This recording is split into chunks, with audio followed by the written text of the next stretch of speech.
We have some news from the NHL waiver wire, plus we have some trade rumors looking at the Canucks, Sabres, and Red Wings. We'll jump into all the latest news coming up next.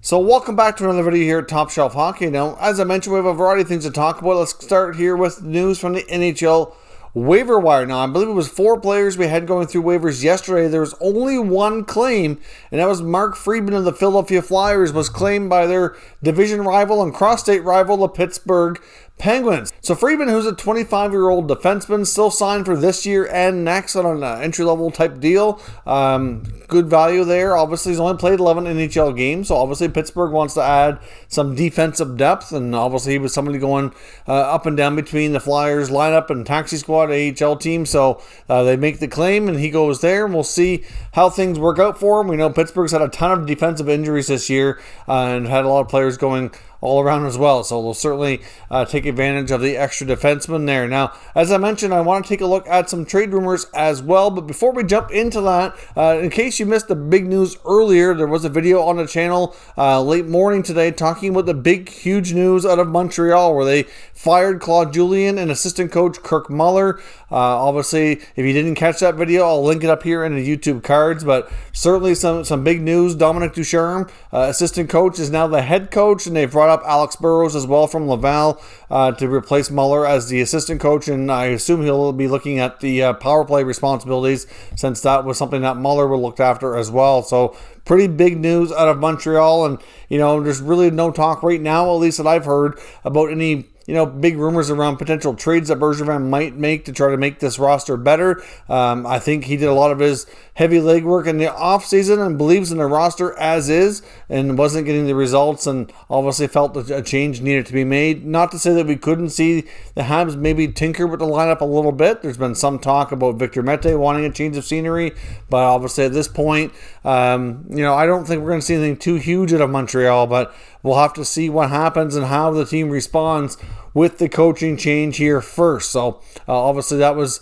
big news we weren't expecting today, although I guess we shouldn't have been too surprised after the latest skid that they lost the last couple games against the Senators. They started off really hot and then really cooled down. They were kind of a streaky team a bit last year as well, so at that point Bergevin's seen enough and wanted to go in a different direction. Now, looking at today's Trade Talk, let's start with the Buffalo Sabres. Now, we've talked a lot about the Sabres in recent days. We've talked about Jack Eichel maybe wanting out here if things don't get better soon. That's not something that's actually formally happened, but many people feel that it's only a matter of time without more positive steps and success in Buffalo that's going to happen possibly as soon as this offseason. It's something they could be dealing with. We talked about Jeff Skinner being a healthy scratch, and could they possibly find a trade there? Now, there was one, I guess we'll call it somewhat wild and crazy rumor, and I think it was more so a suggestion. I'm not even sure there was any linkage saying that the teams even were remotely talking, but there was talk of a Jeff Skinner trade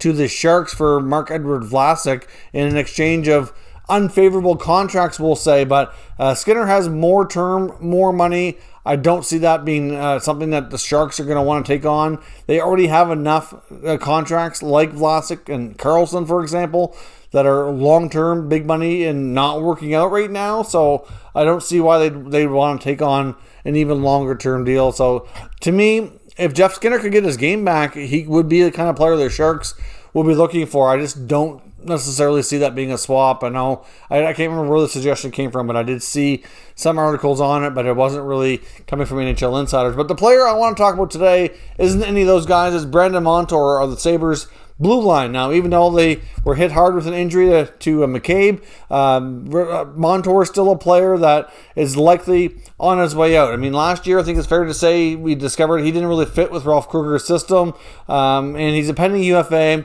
Seems like he's going to be moving on regardless as a free agent if he's not traded. So they might as well move him and get something in return. Now, they gave up a first-round pick to acquire him. I don't see that being something they can get back to trade him away, but something that they likely want to explore. Was mentioned in Elliot Friedman's latest 31 Thoughts blog that he is definitely available. Now, I don't know what the asking price is, but I mean, Brandon Montour to me is a good NHL defenseman. Not the best defensively, but he can move the puck well. Offensively, he can contribute, and I do think there's value to his game. Yet another member of the Anaheim Ducks that's been moved along. They've moved along a lot of decent defensemen here in recent years. But Montour certainly is a guy that I think would be attractive to a lot of teams looking to bulk up on the blue line for the playoffs. So it's certainly another player in the Sabres world that we have to keep our eyes on. Obviously, like I said, Jeff Skinner's not a guy I expect to be traded because of the contract. If Eichel were to be traded, it would be something he would ask for, and I wouldn't think that would happen until the offseason. But a guy like Montour and some other guys that might be pending UFAs would be more likely to be seen to be moved now or ahead of the deadline. Now, the Detroit Red Wings as well are a team to keep your eye on. Of course, they're pretty low in the standings. Will finish near the bottom of the league here yet again. And it was reported on TSN's Insider Trading by Frank Saravalli that he expects Steve Yzerman and the Wings to be sellers. No big surprise there, but certainly mentioned a few names of guys that are coming up on expiring contracts here. Again, like we talked about with Montour, that very well could be prime rental players ahead of the deadline to go to another team, see what they can find for an opportunity. So we're looking at some veteran guys like Mark Stahl on the blue line. I think they would move Danny DeKeyser. Now, he has a little bit more term on his deal, but we've seen DeKeyser go through waivers. I think it's going to be harder to find a trade for him, but if they could find it, it's something they would certainly consider doing for sure. But with Stahl on an expiring deal, might be a veteran guy that somebody wants to add as extra depth. We're looking at Luke Glendening as a possibility, and I would throw Bobby Ryan into the mix there as well. Now, Ryan signed one of those one-year kind of prove-it contracts after getting bought out in Ottawa. Opportunity to bounce back. Started off real good, had 4 goals within the first few games of the season, started hot, and then went cold. I think it was like 14 games without a goal, which, you know what, it's the same story he did in Ottawa. He's a great player. I love Bobby. He's a guy that you can't help but like. He's just got one of those personalities. He's got a really interesting story about his upbringing. Like, you can't help but like and respect him as a person. I like him as a player, but he's just so inconsistent, and he's been that way for a long time. When he was with the Ducks and playing with Ryan Getzlaf, he was a consistent 30-goal guy, but it really, ever since then, he's been moved on. He just hasn't been able to do it on a consistent basis, even though he's been, gone through enough life challenges and has certainly, gotten his life back together in the past year, which is great to see. We're still not seeing that old Bobby Ryan game that we used to get with more offensive flair on a consistent night-to-night basis. Now, I realize as well in Detroit, he's not getting a chance to play with a lot of great players on a consistent basis as well. So maybe that would be part of it, but I would think a team would give him a shot. I mean, they're not going to give Detroit a lot for that kind of trade, but he's certainly a veteran guy who, has had some good playoff success before. Like when the Senators went on their 2017 run, he was a big part of that. So he's, you can say he's somewhat of a proven playoff performer to a degree. So I can see somebody taking a chance on him, and he'll obviously be looking for his next opportunity beyond this season and see where things take him. But those are players in Detroit that likely will all be moved if the right deal comes along before the deadline. And speaking of the Vancouver Canucks, now they're a team that we don't know what they're going to be yet. They could end up being sellers, and they could very well stay course and try to get themselves in the playoffs. But at this point, as each day goes by and as each lead and loss kind of piles up here, they're leaning towards being sellers because they're going to be probably near the bottom of the North Division in Canada. Now, obviously right now, they're showing that they're better than the Senators. They're ahead of them in the standings.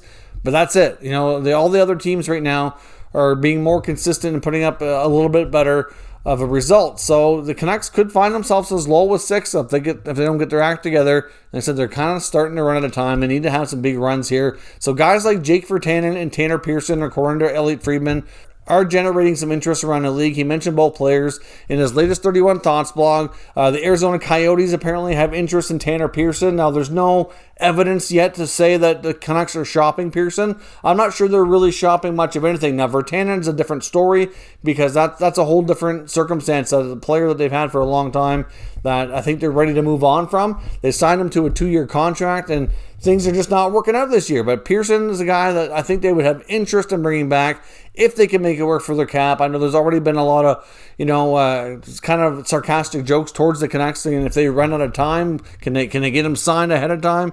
because obviously in the offseason, they certainly took their time getting their players signed, and they all left. I mean, they lost Markstrom, they lost Tanev, they lost Toffoli, and a lot of it was because of their cap issues and their, ability to allocate enough money to each player. They had to take their time, try to move contracts, and, it certainly come back to bite them. They all ended up walking. They lost Levo as well. I mean, it was a bad scene in free agency for the Canucks this year. I guess you could throw Troy Stecher into there as well, but I don't think they really pushed too hard to bring Stecher back. But the Vancouver Canucks are a team that right now they need to get some stuff figured out, and if they don't, they will be sellers. So obviously Pearson, if he doesn't get re-signed, could be of interest, because the Coyotes are looking at him, like I said, according to Friedman, and apparently Jake Virtanen has interest from the Anaheim Ducks. But the part of that's challenging and might prevent things from getting done is the fact that they signed him for a second year, $2.5 million.